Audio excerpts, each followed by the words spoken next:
Hey, everybody, welcome back to another amazing show. This is Real Estate Coach Uncensored, and my name is Greg McDaniel. And I'm Bernice Ross, and I am delighted to welcome one of my longtime friends who's one of the top speakers in the real estate industry.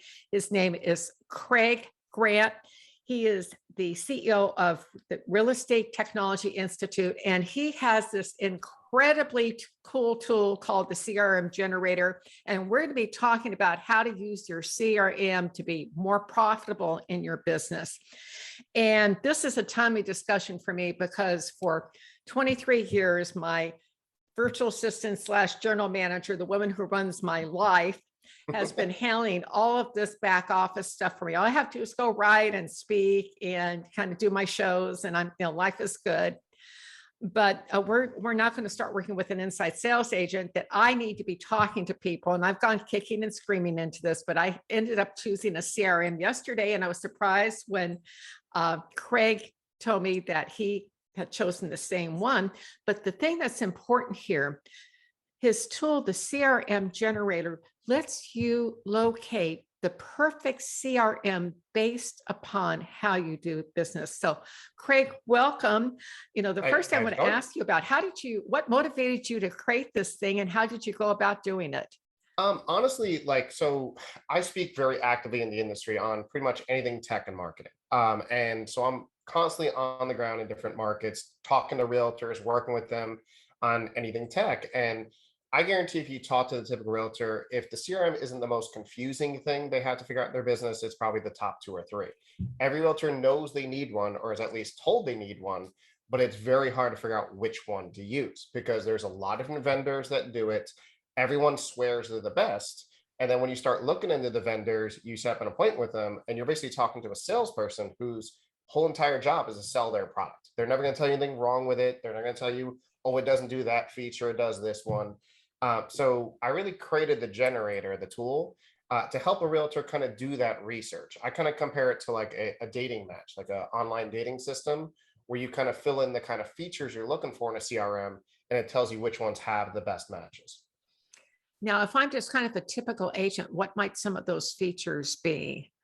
Well, I mean, typically the way we did it is first, we did a webinar series with all the top vendors, recorded those webinars and kind of had them demo and show us exactly what their system does and doesn't do. And then we kind of made the vendors fill out a little questionnaire that literally told us every feature and tool their system has and doesn't have, and what third-party tools it integrates with. And then we took all the data and just turned it into a quiz. So as a agent or a small team, all you have to do is answer 7 questions. If you're a broker owner or a team leader, you answer 1 additional question. So it's 8 questions if you're, let's say, a broker owner. And then it takes all the vendors and ranks them based on from number 1 to the last place 1 based on your input. So it's asking you questions like, how do you want your leads scraped? What kind of lead routing capabilities do you need? Where are you getting your leads from? Are you using Zillow? Are you using Realtor.com? What kind of contract programs might you be working with, a Zip Logic or a Dot Loop, right? Because the more tools and integrations it has, whatever system you go with, it makes your life easier. So you just answer those 7 or 8 questions, and then it ranks them from best to worst. And the whole idea of the generator isn't to say, okay, go with the number 1 ranked one. It's really to say, okay, now you know your rankings. Maybe you're going to set up a demo, maybe with your top 4 or top 5 rankings, right? Because you still got to do your due diligence and make sure you pick the right one. But at least it takes out the whole salesperson aspect, where at least you can kind of get down to the data. Well, I love the fact that this is customized for, how I want to do my business or how I am doing my business. So, Craig, I got a question for you, and it's just been plaguing my mind throughout this conversation that you and Bernice have been having. It comes down and it comes to the people you know and the people you don't know, right? And the costs of getting new people and the cost of, keeping the people that you know in your database. How does finding the right CRM affect that? Walk me through that just a little bit. Sure. I mean, well, first of all, CRMs these days do so much more than CRMs in the past. Like 10 years ago, they were really just glorified Microsoft Outlooks that sent out drip emails. And today's they have so many more tools and features. So that's one thing is you really got to look for a system that has the right tools and features you're looking for. If text messaging your customers isn't important to you or something you don't want to do, you might not want to go with a certain vendor that's kind of focusing on that, right? So it's about finding, like I mentioned, the right matches. And then something that I'm really big on is, especially if you're not a very technical person, now, whatever company you go with, their support and their training is always going to be really important.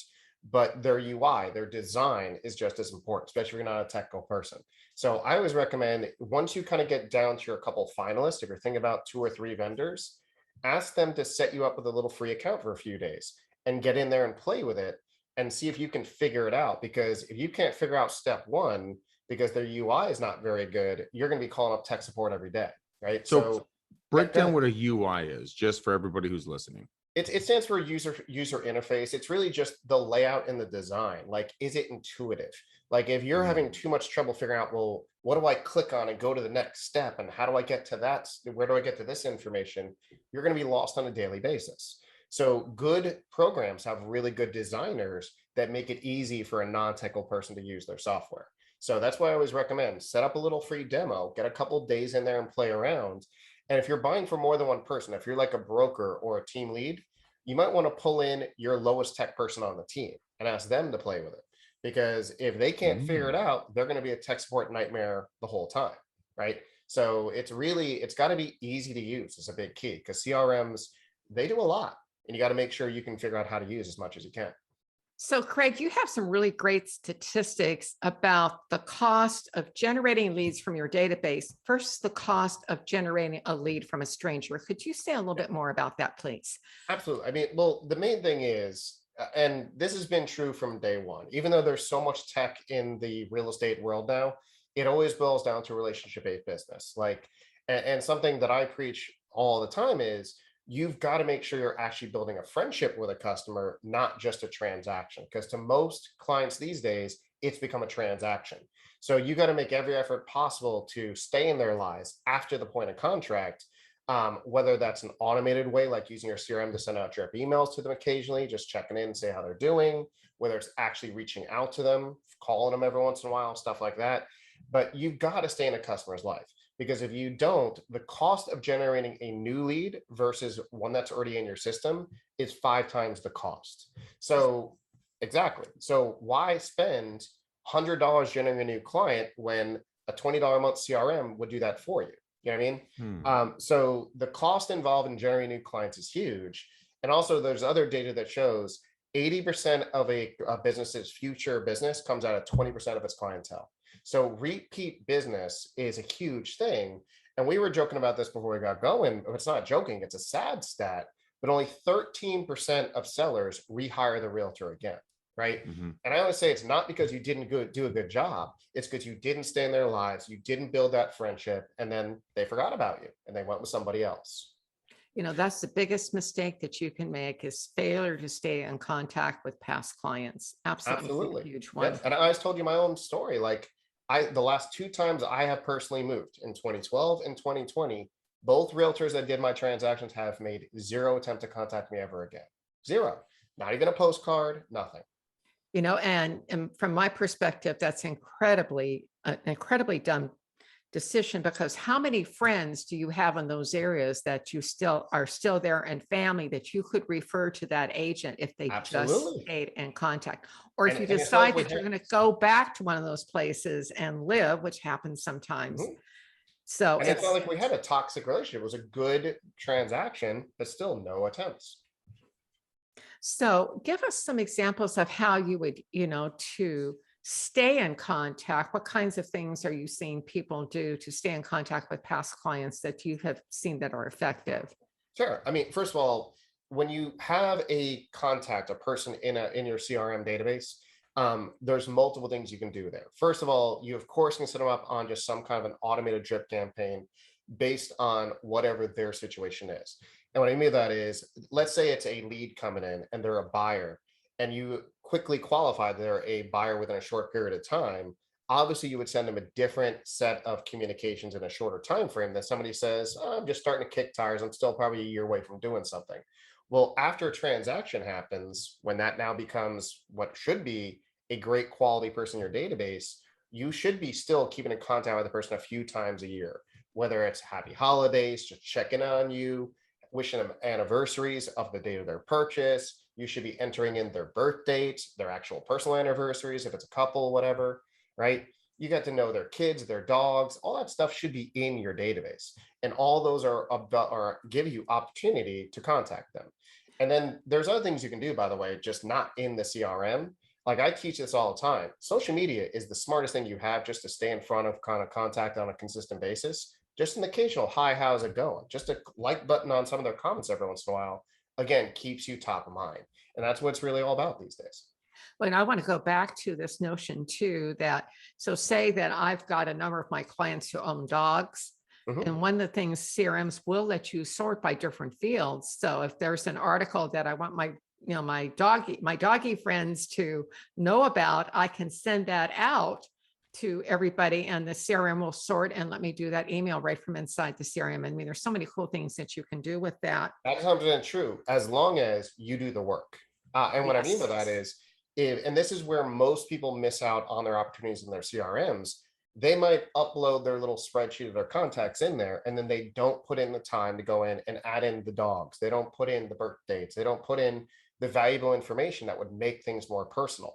Because if all you're sending people is once a year happy holidays, they know you sent the same generic email to everybody else. But if you are sending more personalized messages to them or you're reaching out to them on these important dates, it's a whole different story. Or things that are important to them because, they don't know that I sent the same email to every friend of mine who has a dog. Exactly. So it's connecting with what matters to them. Craig, one of the most important elements of having a CRM is meeting today's consumers' need for instant gratification. They want it now. They don't want to wait. Could Yep. you say a little bit about how CRMs meet that need and what to be looking for inside that CRM that will handle that for me as an individual agent? Absolutely. So basically, on the consumer side, especially for a new lead, not an existing customer already in your database, they have zero patience. They, like you mentioned, they want instant gratification. So whether they're out on Zillow, whether they're on your website, anywhere, if they have a question, they want it answered right then and there. And if you don't answer it fast enough, the odds are they are absolutely going to move on and go to the next one. In fact, there was an MIT study that showed if a business responded immediately, it had a 400% higher response rate or conversion rate of a lead than a 30-minute response. So I always say, 30 minutes is not a good job of customer service anymore. You're down to just a couple of minutes or the customer's moved on. So whether it's a CRM as a standalone CRM that's going to tie into your website, or a lot of CRM vendors now provide websites as well, but almost all of them now have some kind of instant communication tool built in, like a chat feature, where if a customer is on your site, you immediately get a notification of it. Or if a lead comes in from an external source like a Zillow or Realtor.com, you immediately get a text or notification of it. Because just because you're out to lunch or you're doing something else isn't going to change the fact you got to respond to that lead right away. So any system now has immediate notifications, that way you can respond as fast as possible. And by the way, if you're a broker owner and you're trying to worry about a CRM solution for more of a team or a company, that adds a whole nother level of kind of concern, kind of like we were talking about, where now you got to make sure that the communication of that lead is assigned immediately and the agent you're assigning to does their job immediately. Because let's just say it gets assigned to one of the agents on your team and they take too long to get back. That agent just wasted the company's money generating that lead. Okay, so everything in a modern CRM is built to make sure leads are assigned immediately, the job is done immediately, and if it's not, it would be reassigned to another person, because again, today's customer does not wait around. Now, Greg, you've been having some issues on your team about sorting out workflow. Could you say more about that? And I think Craig's got some interesting feedback for us on that as well. Yeah, with workflow in our company, I mean, some of the stuff, my father's been doing this for 52 years. And so he has 10,000 different lead sources, and it becomes very convoluted. And I'm sure that there's a way to simplify that and disseminate it down so that there's very distinct places where you're getting your business from.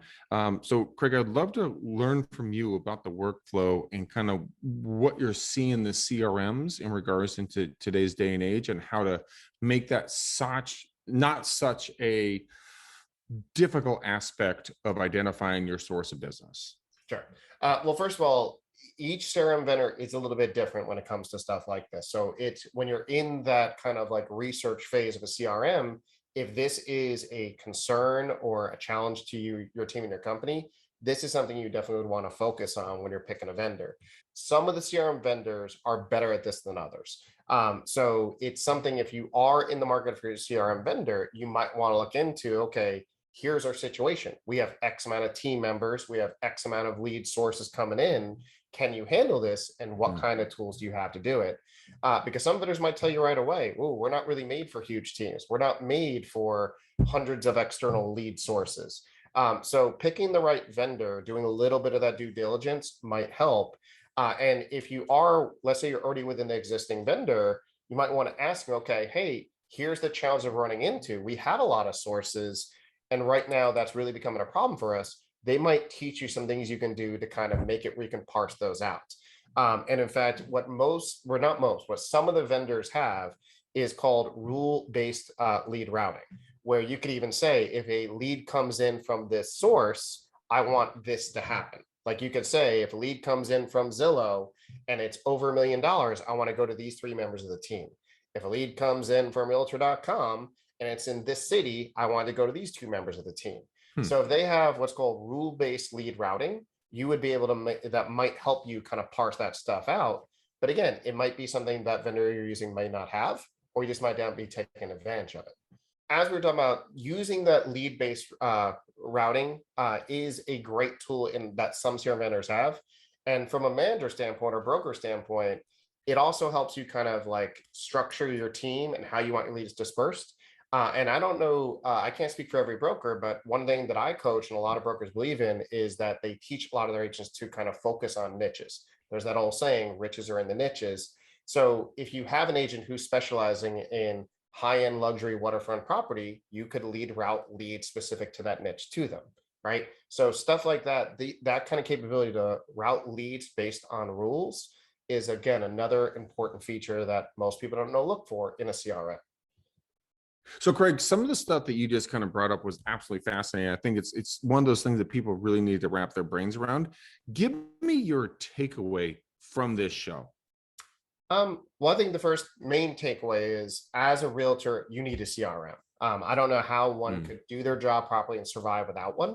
And then the other thing that I don't think we've talked about that I think is really important is I have good relationships with a lot of the CRM vendors, and I've talked to so many of them. And what so many of their leaders tell me is, our system is so powerful. It does so many things, but our clients probably use 10% of its capabilities. And they don't take the time to fill out those profiles, put in the birth dates, and use all the cool tools and features. So that would be my big takeaway is, not only do you need a CRM, you need to invest your time and resources into it. Craig, thank you for being with us today. Again, his tool is the CRM Generator, and it's so powerful. And if you don't have a CRM, I've delayed getting one for myself because I had someone else to handle it for me, but it's time to step into the 21st century. Craig, thank you for being with us today. Great show. See you next time. Yep. Bye, guys.